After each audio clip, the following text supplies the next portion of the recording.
You're listening to Accounted For, the Canadian podcast that explores the intangibles of every career. I'm your host, Daniel Lee.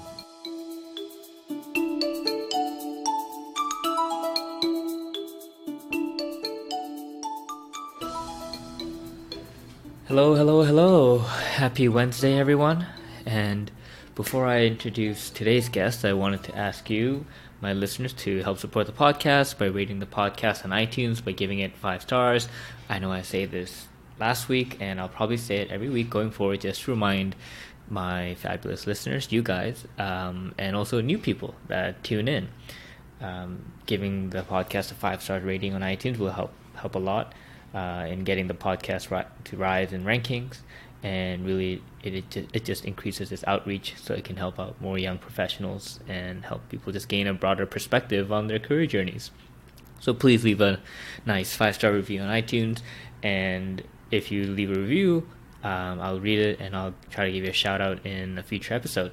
So yeah, please go ahead and do that. And so for today's episode, it's more like a welcome back, because this is a second part of a 2-part series of my interview with Greg Duggan. If you missed the first part, then I advise you start from there and then come back to this episode.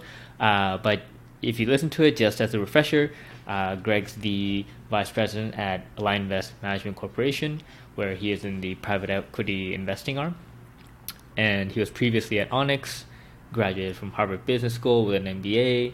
And so, yeah, he's very well decorated in the finance brand names. And so in the second part of the interview, we dive deeper into the actual private equity process and what Greg actually does every day. And we also talk about the mistakes he made in university, the mindset shift from undergrad to his MBA. We dig further into the value of the MBA, more so than we did in part 1. And yeah, we talk about all the various aspects of what makes his career, his thought process, and more. So yeah, I really hope you enjoy my conversation with Greg. And so yeah, take a listen.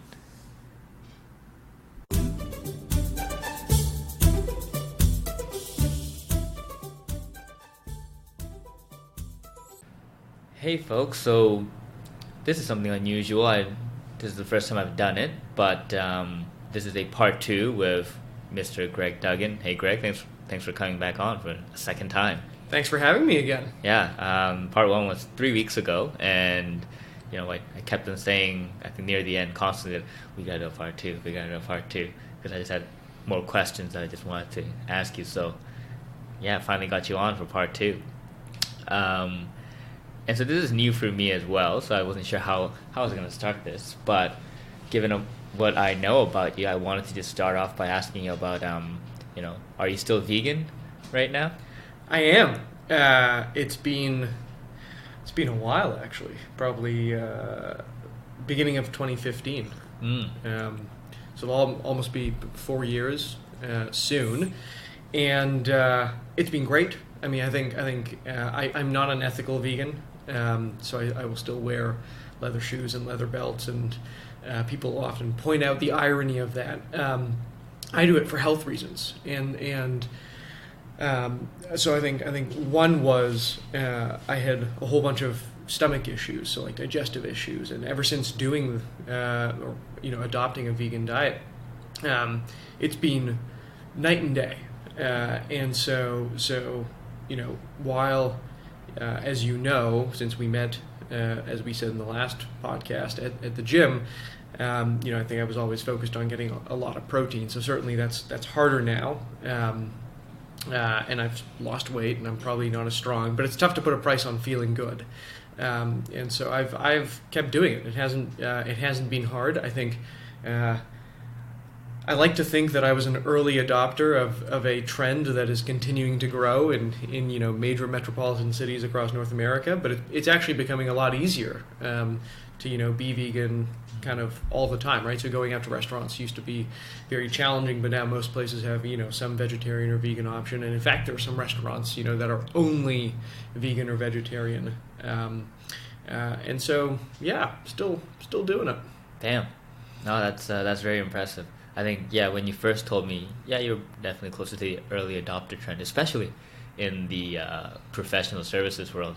Um, at that point, I had no friends in finance or any kind of job that did vegan. I think most of the time we'd make fun of it for that. Obviously, in a joking way. I don't want to rile up anyone here.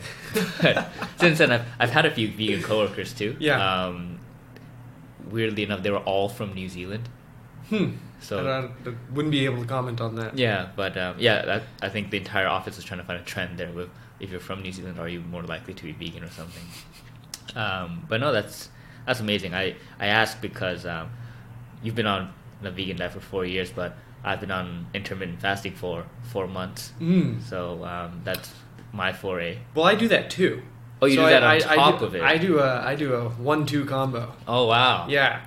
I think it gets a little harder once in a while. I think the biggest challenge I have with my diet is when I have to do things for work. So, whether it's a meeting with a management team or, a client meeting, it's often hard to dictate where you go in many instances. But if I have the choice, I'll do that too. So I'll have like a small window, usually in the evenings, to eat, and it's usually vegan food. So biggest challenge I have is keeping weight on, actually.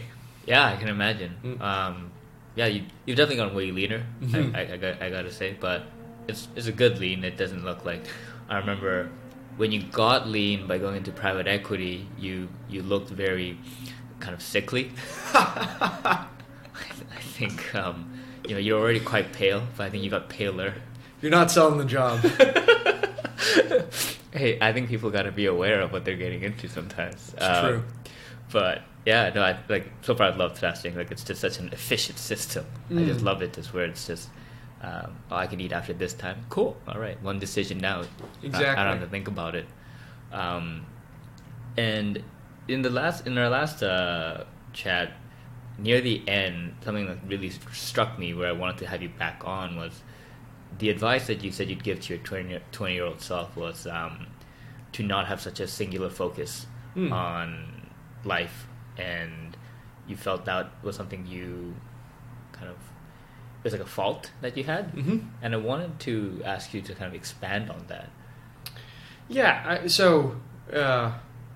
I want to make sure that I recall what I said, and I think what I said, and I may actually be misremembering, is I had a very singular focus when I was, for example, in college or at school. Yeah, you did refer to your 20s. Yeah. Right, and so I think that very singular focus was on academics and career, and I think it is, or it was a conscious choice at the time, and I think in hindsight the regret I'm expressing is one of just not exploring other things, right? I think in my case, I could have done just as well, in terms of an outcome, whether that's academic or career-wise, but perhaps not sacrificed as much on the social or personal side, right? And so I remember being at Queen's, and I still think about it. Today. I don't think that there's ever been a time, either professionally or academically, that I worked harder than my 4 years there. I think my first year, maybe not as much because I was still figuring things out, but certainly kind of my second through fourth years, I was constantly working or studying, and I did almost nothing else. So I think my days, would obviously include, I'd get up at a reasonable hour. I would read, school materials, not even anything outside of academics. I would go to class. I would do more work and study and practice and, do all this kind of stuff, and then, maybe go to the gym and then keep working. And that happened for, call it over 1,000 days, right? Like over 3 years of just doing that day in, day out.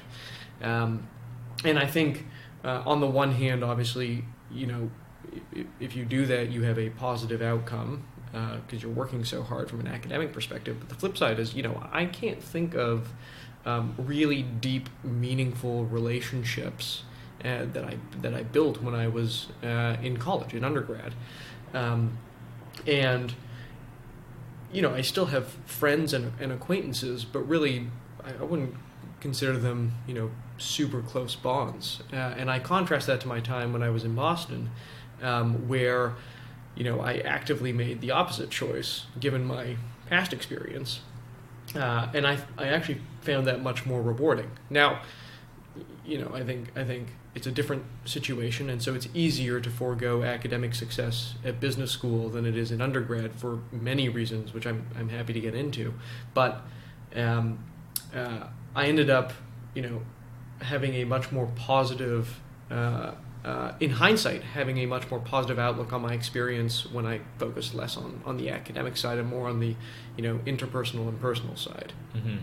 Was there a kind of specific time or kind of instance that made you really kind of recollect that and think, maybe I should have invested more in the social part, less in the academics? Well, not really. I mean, I think part of it was just general introspection. Yeah. Part of it was thinking about, and this goes back.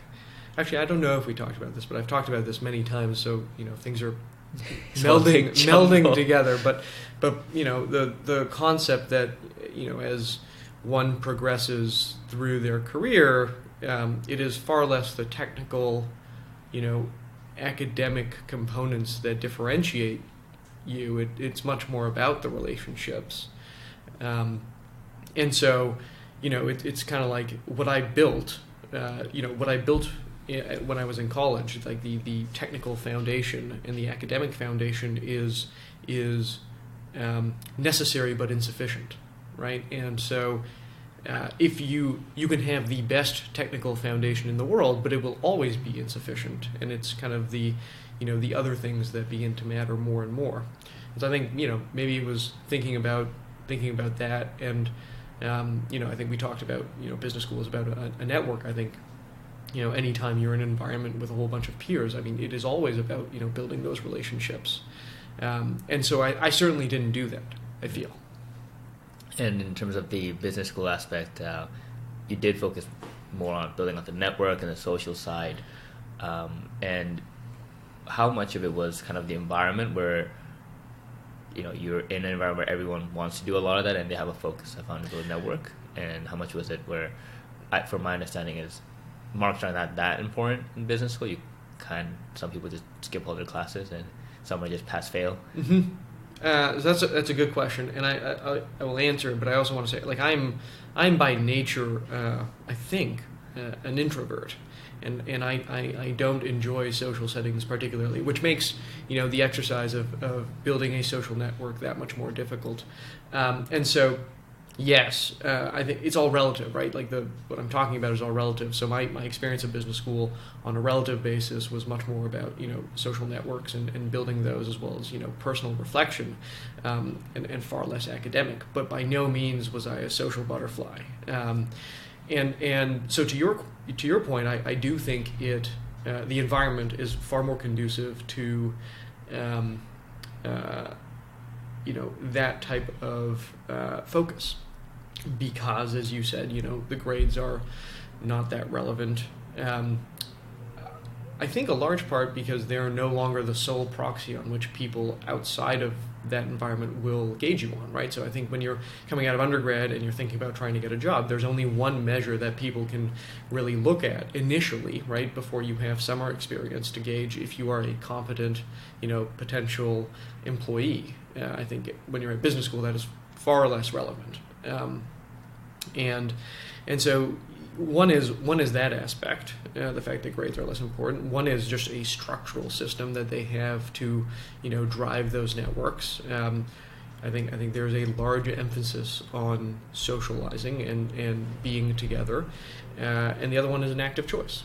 And so I think that combination kind of allowed me to do more of that than I had done previously. And how has that network formation been like afterwards? Like, is there did you build out a group of like your own mastermind friends who you constantly keep in contact with, or is it more like Harvard's really helping you guys out by constantly hosting these get-together sessions or something with all the alumni in Toronto. Let's meet up. It is a bit of both. Yeah.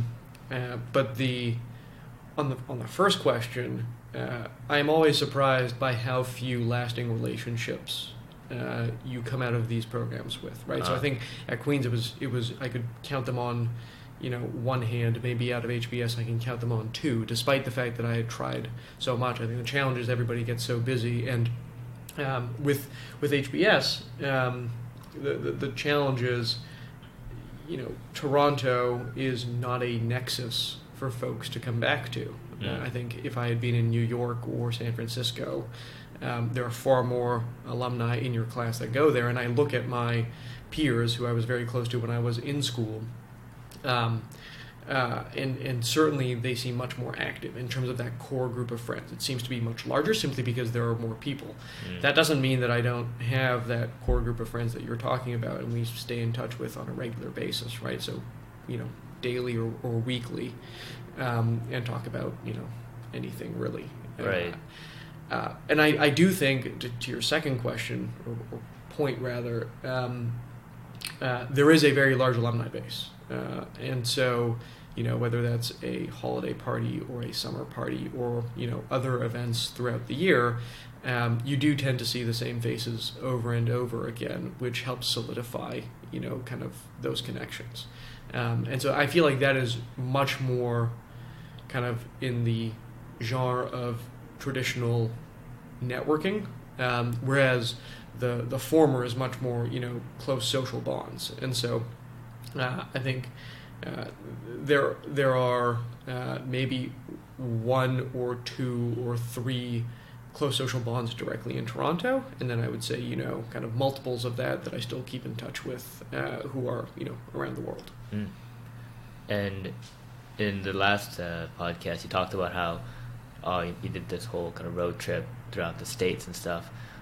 Was that how much of a role did that play in you choosing not to stay in the States and come back to Toronto? Like you mentioned, it's a smaller network here, and you went to go back into field and finance where the market is smaller. And so from that perspective, you could have stayed in the States. Like you graduated from Harvard, and a lot of people would think that if I want to work in the States, doing a US MBA would probably be a great way to segue into that.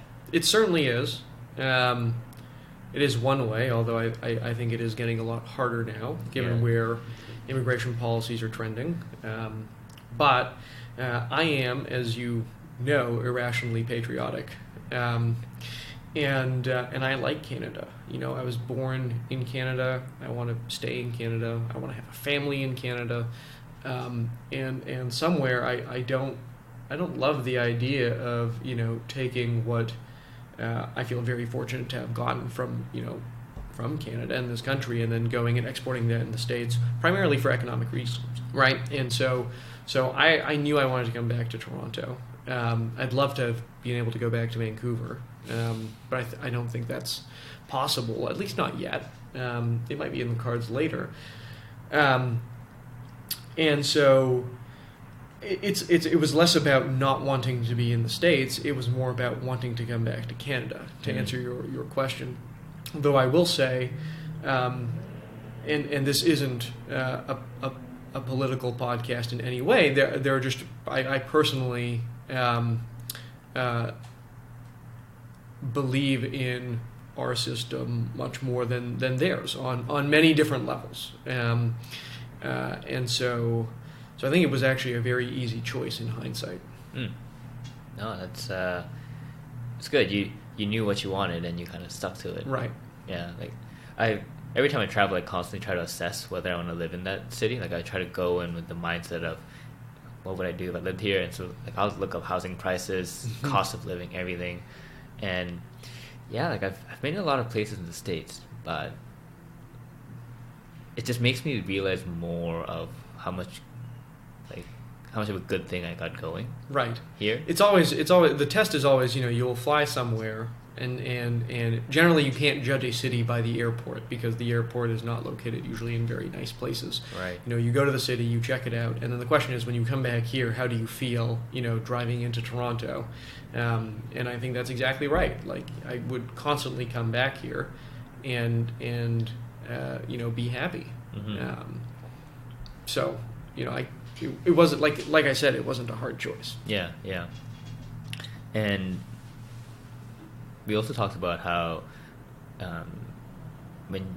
for young folks who are thinking of doing an MBA, certainly a lot of my friends are thinking of doing an MBA, and I think like yesterday I saw a Facebook status of someone saying, thinking of doing an MBA, what do you guys think?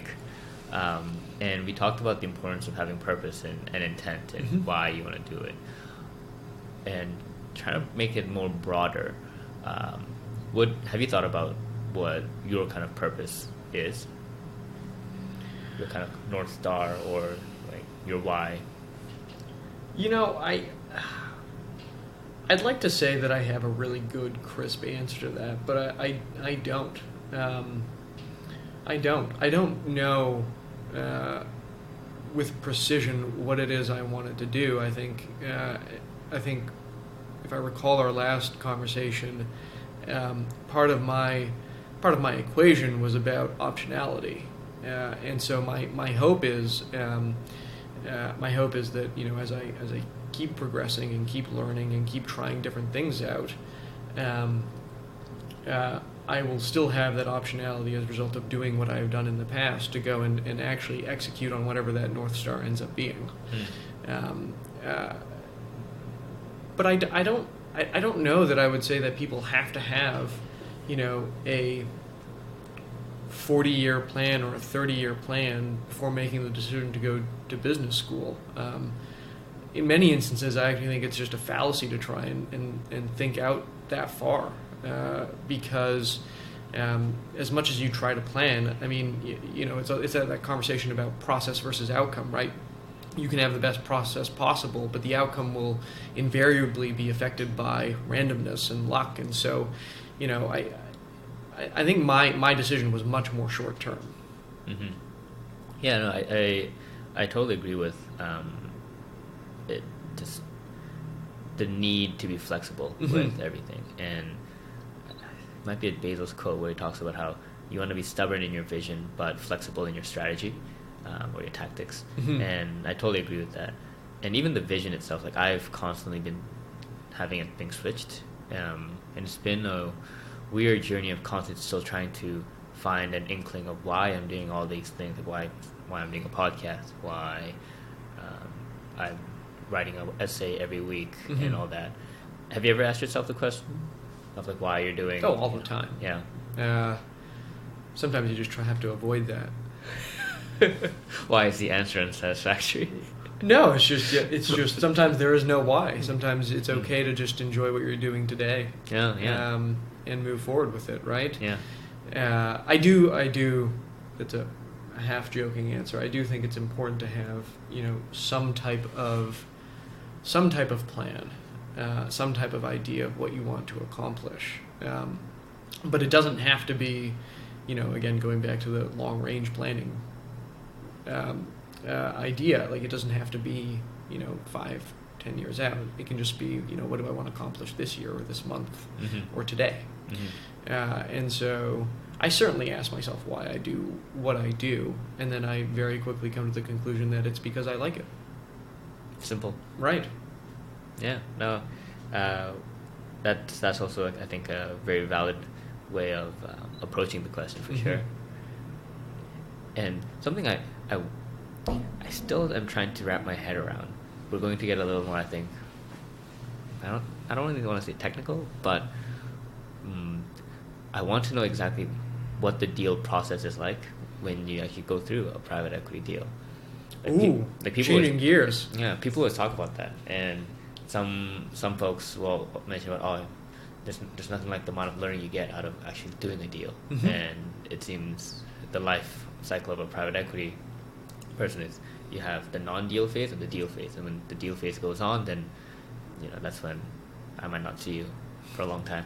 But that's where all the excitement and the learning is. And I think that's what you really go for. Like that's your value add, right? Doing the deal, executing it, and winning that investment. Yeah. So if I were to break down, take me to the first week. When Yeah. do I know when a deal is beginning? Well, let's step back because I think that's an interesting. There are effectively 3 phases, right? Okay. There's a search/sourcing phase. Right.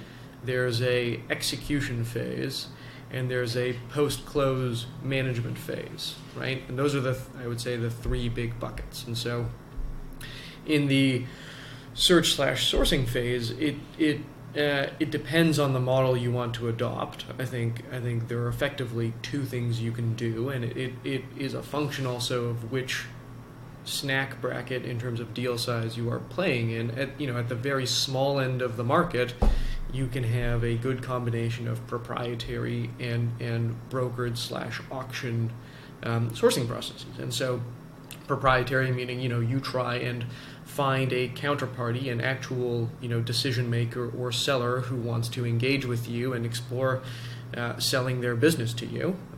So think a family-run business for generations that is looking to get liquidity or to either full or partial liquidity, or to bring somebody in that can execute on a vision that they simply can't do, frankly.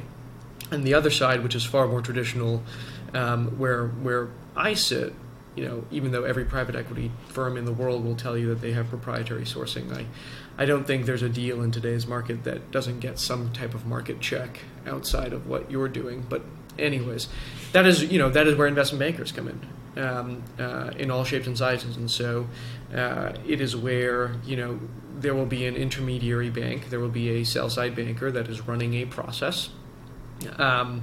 And is looking to get bids from financial and strategic buyers for an asset, and effectively get the highest possible clearing price, right? And so some people have different strategies around how they approach that part of the world, and it also depends what types of funds you're investing out of. I think for traditional private equity funds, they would go and participate in an auction and see if they can prevail, and there's an element of winner's curse there as well, right? Which, for references, if you end up being the highest bidder for an asset, that means you were willing to, if you end up buying a company, it means that you were willing to be the highest bidder that other people couldn't get to, and therefore underwrote the lowest return. And so then the question is, do you have a differentiated angle that can help you actually generate something that other people couldn't see, right? And or you can say, listen, we don't want to participate in traditional processes, and we'll wait to see what doesn't clear the market, and then we'll go in after that. And so, I think I keep talking about that sourcing phase for quite some time, but that is how you end up, with the initial question of, here is a profile on a company, right? Here's a SIM or a some type of some set of documents that allows you to have a first pass as to what you think a business is worth, right? And so then you move into kind of the evaluation/execution phase, which is, what do you think you can pay for this business? And you do that in using all of the evaluation techniques that you learn by going to school or by being on the job, and you have some type of hurdle rate that you're trying to hit, whatever that may be, and you see if the business pencils out. And obviously, that sounds like a very quantitative equation, but there's a lot of qualitative stuff in there about strategy and management and growth opportunities and things that ultimately inform the numbers, but that aren't immediately apparent when you just look at an income statement or a balance sheet. And so, if so let's assume a couple of things here. Let's assume, 1, we're a large private equity firm, and 2, we're going through a traditional process, an auction process. So what will happen is you will get this.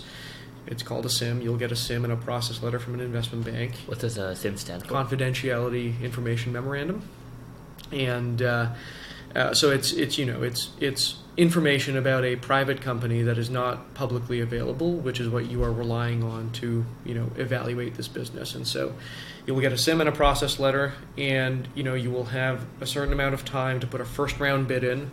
You may or may not have a chance to sit down with the management team beforehand for a quick conversation to get a sense of how they think about their business, because there's obviously an information asymmetry between them and you, as well as between the seller and you, and so you're trying to narrow that information asymmetry down as much as possible over time.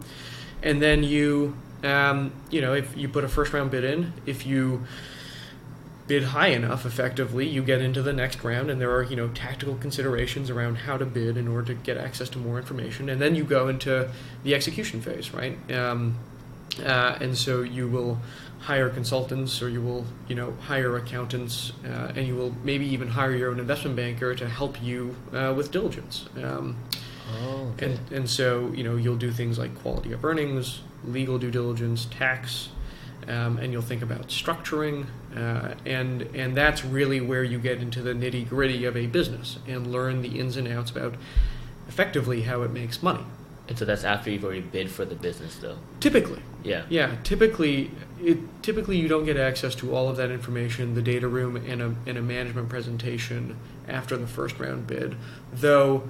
It depends on how the sell-side bank wants to run a process, and so you may have multiple bidding stages. So we just went through the first round, and then we go through this phase, and then there might be a refresh bid, or kind of a bid number 1.5 kind of in there to make sure that people are still tracking towards what the sell-side bank thinks this is worth.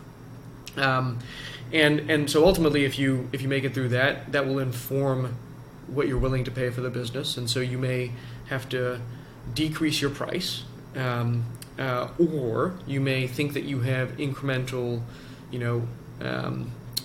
firepower in reserve, so to speak, where you might be able to bid more depending on how the auction situation plays out. And so there's an element of fundamental value. There's also an element of tactics around how to bid for an asset.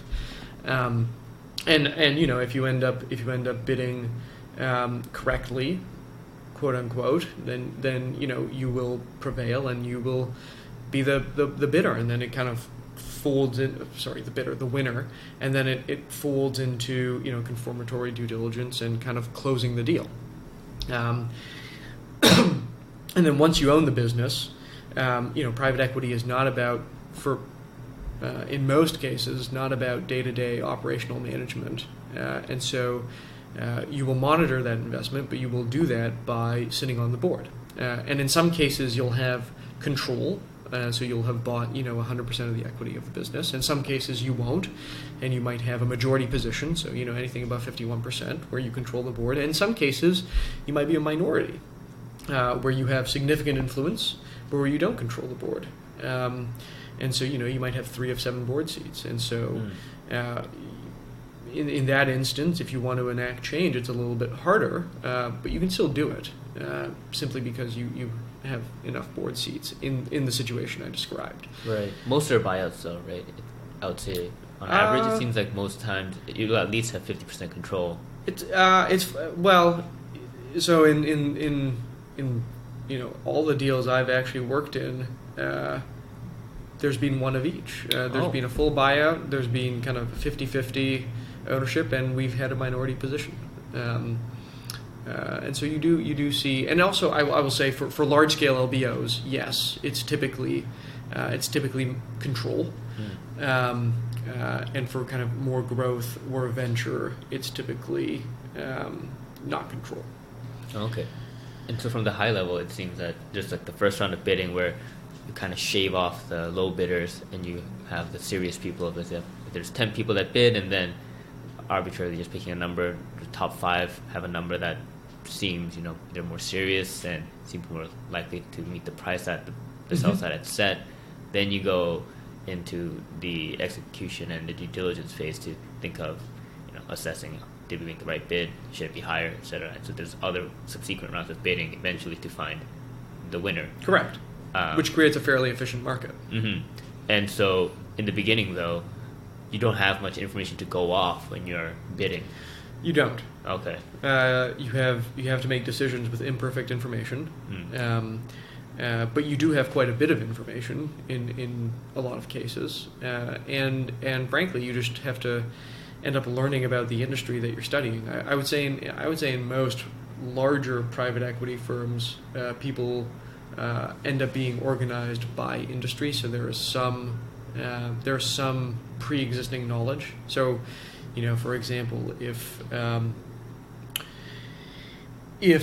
you start out your career and start investing in consumer product businesses, there is muscle memory to continue doing consumer product deals, and so the 20th consumer product deal that you see will be far easier to evaluate than the first. In smaller firms, you are generalists sometimes, and so you end up not knowing a lot about the industry you are evaluating, and frankly having to again kind of rely on that imperfect information to form a conclusion. And from your experience, what's the kind of pass-through rate from, if you looked at 100, for example, if you looked at 100 in the first phase and you did the first bid, and then low single-digit percentages. That go into the next phase, into the execution, or all the way through? All the way through. All the way through. Yeah. I mean, I think there's. I think we publicly stated it in the last one, which was I think we looked at 400 deals to get to one. So. Nice. Yeah. I mean, look, it's a low probability business, and that can actually be very disheartening for people. The likelihood of doing a deal on any given company that you were evaluating, doing a deal or making an investment is low. I mean, next to zero, for a whole host of reasons, right? Including transaction dynamics and simply, your fundamental view of the business may not meet seller expectations, and so I think generally speaking, people in this industry are quite cynical.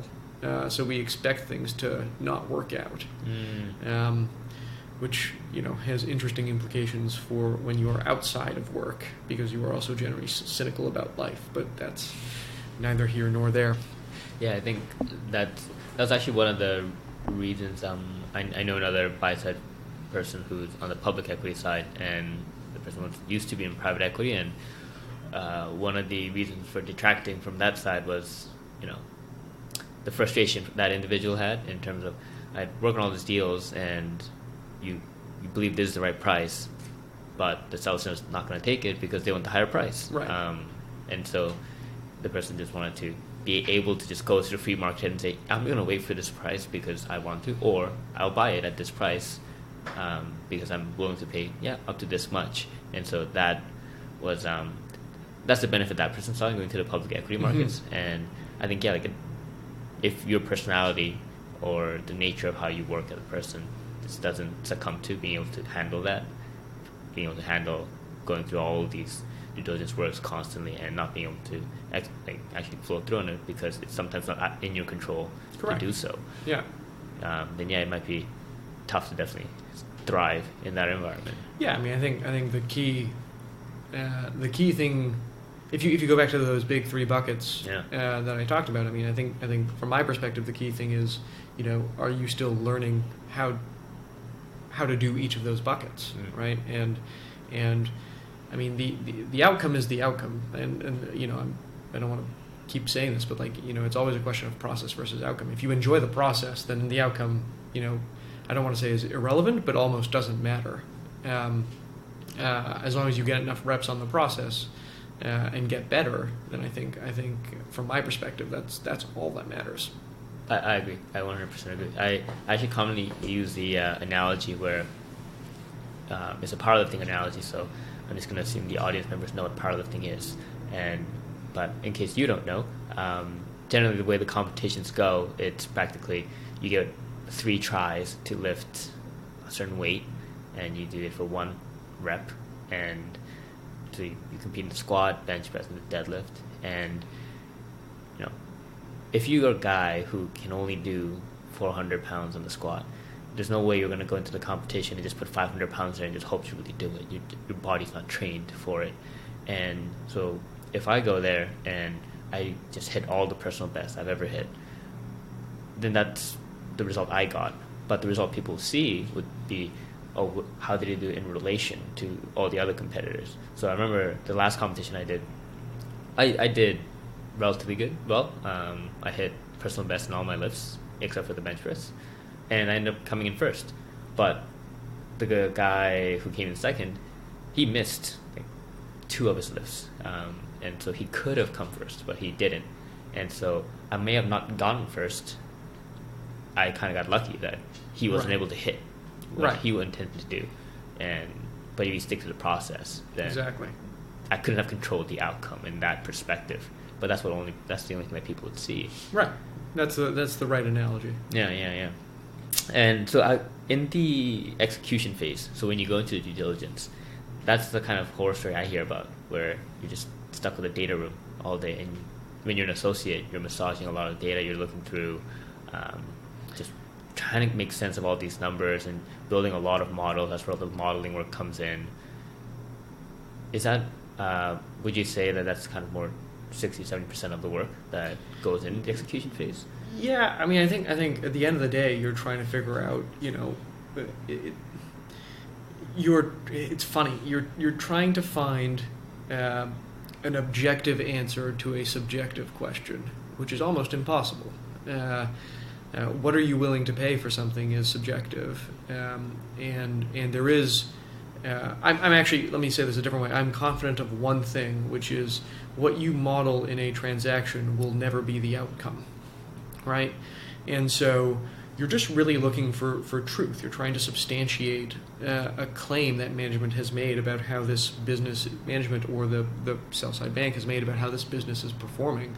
And you are trying, because of that information asymmetry, trying to prove that out and trying to underwrite with confidence, what is going to happen in the future for this business, because that is effectively the job that you are being paid to do by your investors or by your employer, depending on how you want to think about it, right? I mean, the job is, narrow the error bands around what is going to happen, a month from now, a year from now, 5 years from now, effectively. Like that is what you want to understand. And so, yes, a lot of it is quantitative in nature, but not all of it. I mean, a lot of it is also, going back to the subjective piece, talking with management, thinking through big picture strategy questions about the company you're evaluating, as opposed to just, looking at customer concentration lists or cohort analyses, or figuring out what the IRR is on a deal, or what next year's EBITDA or free cash flow is going to be, or what the cap structure is. I mean, all those are important things, but they're not the only considerations. So I think the answer is yes. There's a lot of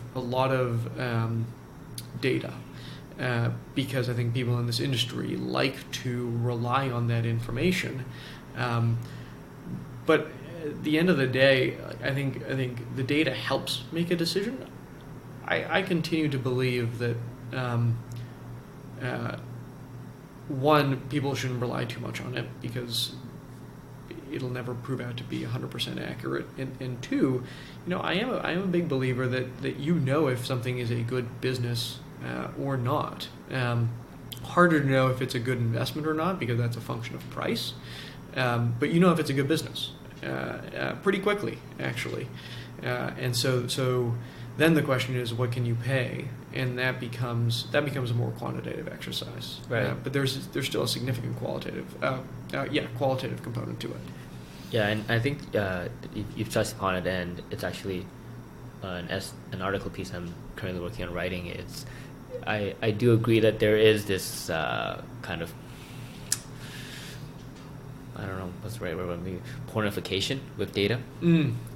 Everyone is obsessed with being analytical, and that is their top skill. I'm a very analytical person. I love data, and when I was in consulting, the amount of times we're pitching big data analytics to clients, you just see it everywhere. The obsession with always this, now more of a reliance on the numbers, where I do believe that human judgment is extremely valuable, and data is a supporting tool. It's just It's another form of evidence to consider, but I personally do shy away from letting the data lead without the human judgment side, because I do believe that you might be thinking the data is leading you, but I still do think psychologically there is an inherent bias for the person to interpret the data a different way based on what the person really truly believes in.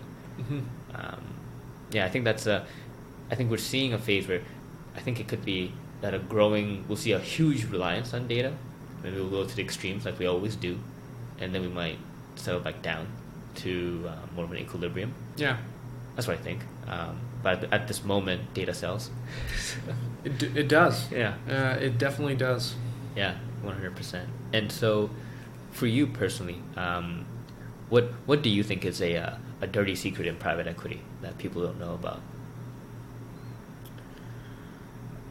It's funny. I don't know if this is a dirty secret, but this is something that I didn't appreciate until, having done it for a couple of years. It seems actually very obvious on the surface. It's probably shame on me for not even realizing it or not even thinking about it. But I remember at school at Harvard, I did a side project. I was very interested in doing a post-mortem analysis of transactions, and so in these private equity firms, oftentimes what they will do is they will present their investment thesis to the investment committee or to the whole team, and they will in that document or in that presentation they will have an opinion about the returns of an investment.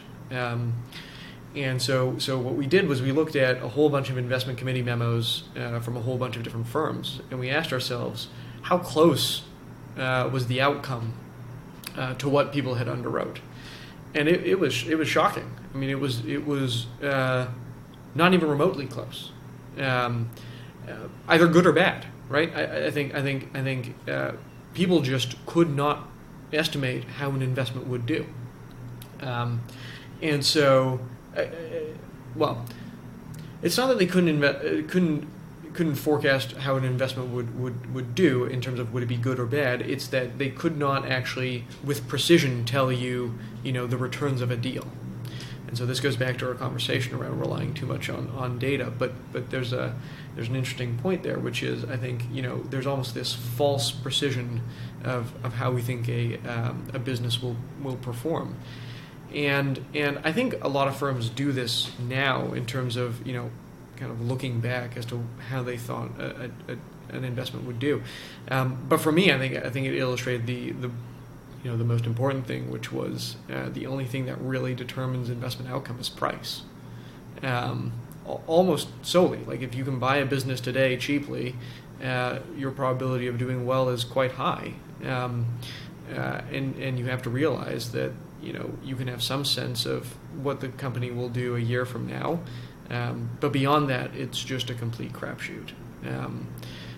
So, for me, that was an interesting realization, because I think there's this internal deception that we can all forecast, 5 years out. And the reason I keep saying 5 years is because, as we talked about last time, that's kind of a hold period for private equity investors, and so we always build 5-year models. That's just wrong. Yeah. No, I totally agree. When I look at so right now in my public portfolio, I hold companies I've held for now more than 3 years, and I'll look at the old models that I built, and it's unreal. the amount of degree that I'm totally wrong in. Just from the full fundamental perspective, the revenue numbers are off and everything, and sure, the price might have done better, then I would go, okay, that's good. But the actual thesis behind it of, right. I think it'll grow X %. Oh yeah, no, it's totally off. Right. And I think I've heard that numerous times from the quant side, where for public equity markets, I think a big movement to a lot of people going to the quantitative side, especially in the value viewpoint from equities, is price is what matters. So we'll just buy a lot of things that are cheap, and over time they'll be the ones that do better. And I haven't heard too much about that from the private side, but I think that's actually also a very interesting finding itself. Yeah, I mean, there's obviously this weird tension on the private side, which is you raise a fund, you have to deploy it. Yeah. I mean, your limited partners are paying you 2% a year on invested cash if you think about raising a fund in most cases, and And this is a broad generalization, but LPs aren't happy if you're just taking that 2% every year without deploying it in something that is value accretive to them. And so there is this, bias to action as opposed to inaction, both from LPs, but also from an economic perspective of the GP, right? Which is you kind of have to hit your carry threshold before you can get carried interest, which is a big way that people are compensated. And so I think what that ends up doing is, in an environment like today where I think it's very hard to find well-priced deals for many reasons. One of which is, what we talked about around market efficiency. It's hard to just keep saying no. Yeah. In fact, you actually can't. You actually can't keep saying no, which is a very, I guess, another important realization. This is not a dirty secret, but this is an important takeaway that I kind of internalized along the way, which is it's very easy to say no, right? It's actually the easier thing to say than yes. And by no and yes, I mean, do I invest or not? And the problem is you can't have a successful career saying no. Unfortunately, you are in the private equity business, which means you have to make equity investments, and at some point you have to say, despite all of the identified risks and despite everything I know that is bad about this business, I'm willing to take this bet. And I'm cognizant that I don't really know with certainty where it's going to go, but based on my assessment of probabilities, I think this is going to be a good decision. And you have to live with that. You make the bet on day zero, and you don't know where it's going to be 5 years from now, and that's hard. That's a hard thing to do. And so I think the best private equity investors have that ability and have precision around those probabilities to feel comfortable. Right. And that actually reminds me of my time where it took me some time to realize after speaking to the portfolio managers more, where earlier on, even in the public markets, you see a lot of frothy valuations. So I'd always challenge them on why are we not holding more cash if we are having a hard time finding great investments? Like why would we invest in this one if it doesn't seem like it's that great? Like if it's not a hell yes, it's no, isn't it? And the portfolio manager at the time was telling me about how, but you have to think of it as a business, and you have to think of your investors of why did they give you their money? Mm-hmm. They gave you their money to invest in companies and equity, and that's our job. Our job is to deploy capital, and we're not the ones who choose how much cash our investors need to hold. That's the investor's choice. Mm-hmm. The investor's probably holding cash that they feel happy with, and everything that they want in equities they've given to us. So Correct. We should do our job and invest everything in equities. And I think that's where I had to learn about removing myself as a personal, investor to an institutional investor, where that is something you have to switch your mind around and actually think about yourself as more of a steward of capital yourself. Right. And so I think that definitely is as you're talking about it, it kind of hit me more and helped me gain that realization myself.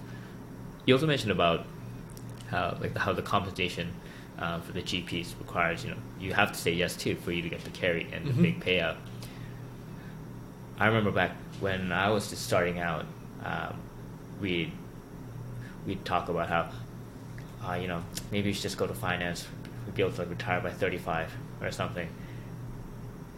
From your experience, from what you've seen around, is that closer to reality, or is it more fan fiction? I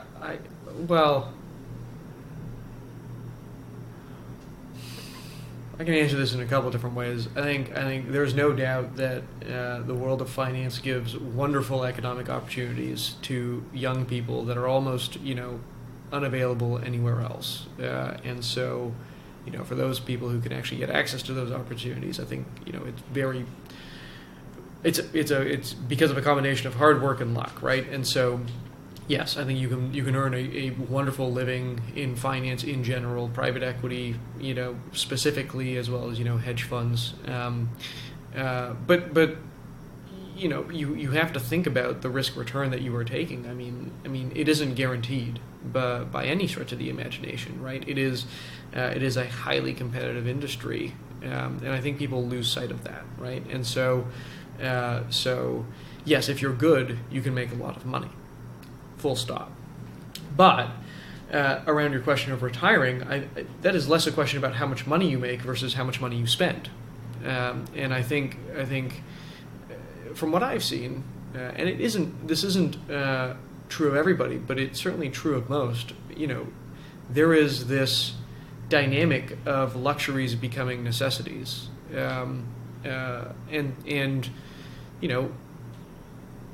it's a strange.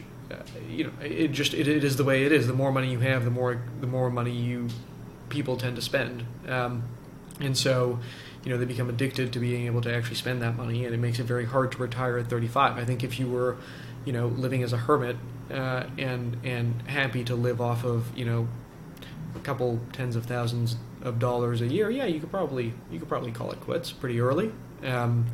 But I also don't think the personality type, more importantly, of folks in this industry are ones who just want to, amass a small fortune and then just go away. I think most people who stay in this industry are competitive by nature, and whether that's manifests itself as kind of inherent self-competition to continue to get better, or just outright competition in terms of wanting to do deals for as long as possible.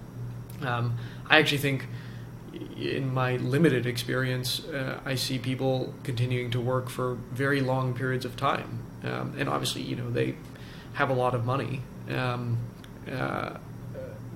but they seem to enjoy it. So I don't know if I answered the question. There's certainly the opportunity to retire early if that's what you're trying to achieve, but most people don't. Yeah, and I think that's actually the viewpoint that I agree with, where the goal should really be to find something that you will truly enjoy, that you don't want to retire, the tap that into work thing that Buffett talks about. But I think that's the shift that I had to go through, and I think a lot of young people have to go through too when they essentially want to go into finance. Like a lot of my friends would want to go into. I think I've told you this before, actually. Like, just to step back and think about the trade you're making. Like, I don't think. It's all a question of the marginal utility of a dollar, and that's a personal decision. But I don't think there's enough money to keep you working until 3 a.m. for 7 days straight in investment banking. It is beyond monetary compensation it is something beyond monetary compensation that drives people to do that. Because if it was solely monetary compensation, you probably would just call it quits.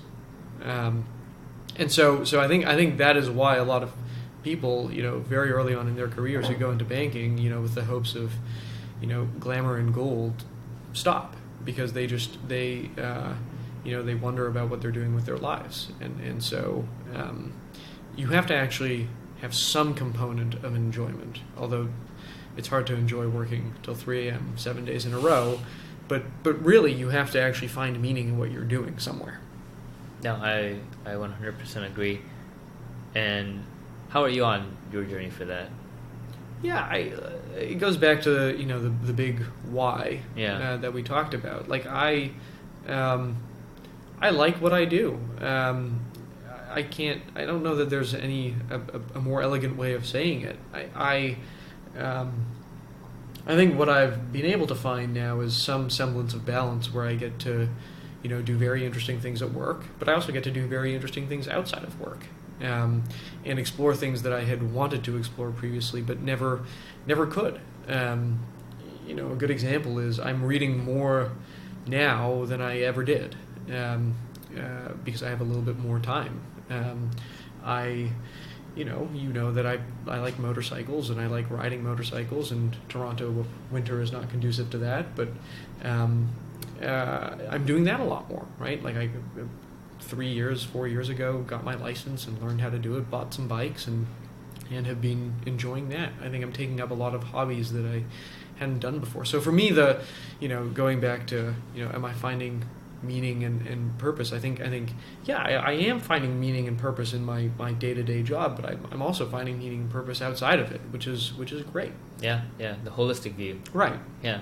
No, that's definitely I think the I don't want to say right again, but the approach that I agree with. I'm trying. That's something I'm working on. Not trying to say something is right or wrong, but that is rather my opinion. Right. And that I realize I say that a lot when I'm talking with my girlfriend, just because of my innate authoritative nature with everything. I have some of that in me deep down as well. Don't worry. And so that kind of hitting around like the closing marks of the chat today. The question I'd like to ask you is, what's a belief that you have that you think goes against conventional wisdom in regards to career, life? Ooh, I don't know. I've had a pretty conventional career. Well, it looks linear. Yeah, it does look linear. Yeah, but we know it wasn't linear. No, we know it wasn't. Geez, what would I say? I don't. It's funny. I don't even know what conventional wisdom would be. I think substance over style is probably important. That's a trite way of saying, I think there is value. There is value to trying to not come off as preachy here, but like there is just inherent value in finding something you like and trying to be the best at it, irrespective of what people think. And like I said before, I think a lot of my I think conventional wisdom is doing, if I think about what conventional wisdom actually means, it is, doing what a lot of people think you should be doing. Hence, it's conventional wisdom. And I do think my career, for a significant component of it, had been driven by, doing what people thought I should do. And we had this conversation last time. And so I do think going against that grain, if you're passionate about something, it doesn't really matter. Just go and find a way to get it done. Excellent. Great. Thanks for coming on again, Greg. I really always fun. Enjoyed the chat. All right. Have a good one. See you, Dan.